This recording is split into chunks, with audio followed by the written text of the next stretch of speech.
হযরত ওমর রাদিয়াল্লাহু তাআলা আনহুর বিচার ব্যবস্থা কেমন ছিল? হযরত ওমর ফারুক রাদিয়াল্লাহু তাআলা আনহু সর্বপ্রথম বিচার ও শাসন ব্যবস্থাকে সুপ্রতিষ্ঠিত করেন। তার শাসন ব্যবস্থার উল্লেখযোগ্য কয়েকটি দিক হলো সামরিক ও পুলিশ বাহিনী গঠন, আদমশুমারি ও রাজস্ব ব্যবস্থা কায়েম, অক্ষম ও অসহায়দের ভাতা প্রদান, জিজিয়া ও খেরাজ ব্যবস্থা প্রবর্তন, হিজরি সন গণনা, কৃষি ক্ষেত্রে সেচ ব্যবস্থা চালু ইত্যাদি। হযরত ওমর ফারুক রাদিয়াল্লাহু তাআলা আনহুর বিচার ব্যবস্থা ছিল নিরপেক্ষ ও নিখুঁত। আইনের চোখে উঁচু নিচু, ধনী গরিব, আপন পর কোনো ভেদাভেদ ছিল না।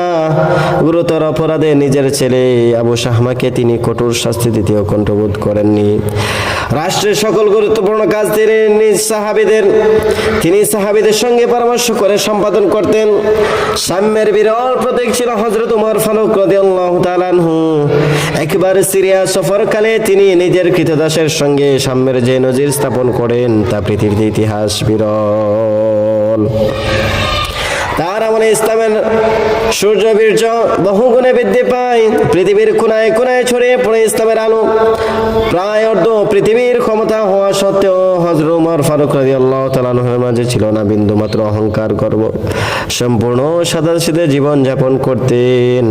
গাছের ছায়া, মাটির বিছানায় কেটেছে তার জীবন। এই জন্য আমরা হযরত ওমর রাদিয়াল্লাহু তাআলা আনহুর থেকে কি শিক্ষা পেলাম? যত ক্ষমতাধর হোক না কেন, আপনি যত ক্ষমতাবান হন না কেন, আপনার জীবনটা হতে হবে সাদাসিধা, অহংকার মুক্ত জীবন গড়তে হবে।